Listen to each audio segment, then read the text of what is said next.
in terms of immune therapy for other drivers or other molecular alterations, we shy away from using immunotherapy, and these tend to be alterations that are enriched among people who have not had much exposure to tobacco. So when we look in the context of BRAF, about a quarter of patients have not had exposure to tobacco, whereas about 3/4 have. I think that I would hesitate a little bit in the context of people who have not had tobacco exposure to prioritize immune therapy in that context. But for others, when people have looked retrospectively, of course, we don't have any head-to-head comparisons where they've said, half of the people will get a combination of a BRAF MEK inhibitor and the other half will have immune therapy. And so we're left with kind of retrospective analyses where people gather data from a bunch of patients and try to summarize what the outcomes were to immune therapy and then compare them to kind of what we've seen in clinical trials of targeted therapy. It does look, for the most part, that compared to all comers, meaning kind of regardless of what mutation you have, with and all comers who receive immune therapy compared to those who have BRAF, that the outcomes to immune therapy are comparable in a lot of studies led by the French group. And so I think that you're exactly hitting on the point, right? There are many providers who will start with a immune therapy, chemo-immune therapy combination before moving on to a BRAF inhibitor.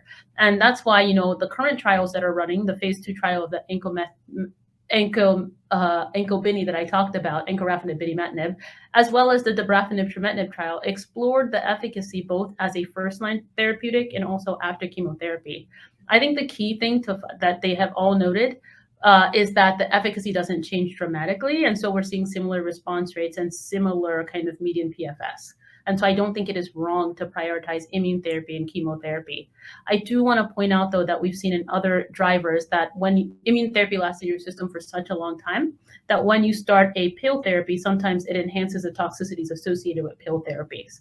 It does not seem like that is fully the case with BRAF MEK targeting and immune therapy, because in melanoma, they've done these studies. And so there was an ongoing study in this space of kind of a BRAF MEK plus immune therapy upfront that was being run by Pfizer that we're still awaiting information from. Great. And Dr. Seetharamu, your opinion? I agree. I think, with regards to NTRK, I think use of immunotherapy, we don't have that much data, but these, unlike the EGFR and the ALK, I think immunotherapy might actually be effective in these type of tumors. And I think combination strategies, participating in trials perhaps is the best. We'll probably have more information about this now that we're using immunotherapy in the neoadjuvant and the adjuvant space. But I do think that these, unlike the other genomic alterations, I think there's better data or better efficacy for immunotherapy agents. Looks like there's another question here. I guess you answered it to some degree. It's about our NTRK. So in your practice, do you if you see an NTRK alteration or NTRK rearrangement, do you prioritize targeted therapy in that context, or do you defer it? Yes, no, definitely.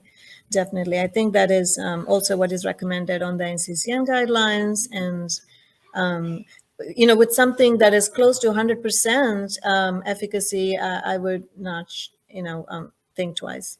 However, I do want to point out that, there may be occasions where the NTRK fusion was not detected and patients were treated with either chemotherapy or chemoimmunotherapy, and they were subsequently, found to have this fusion.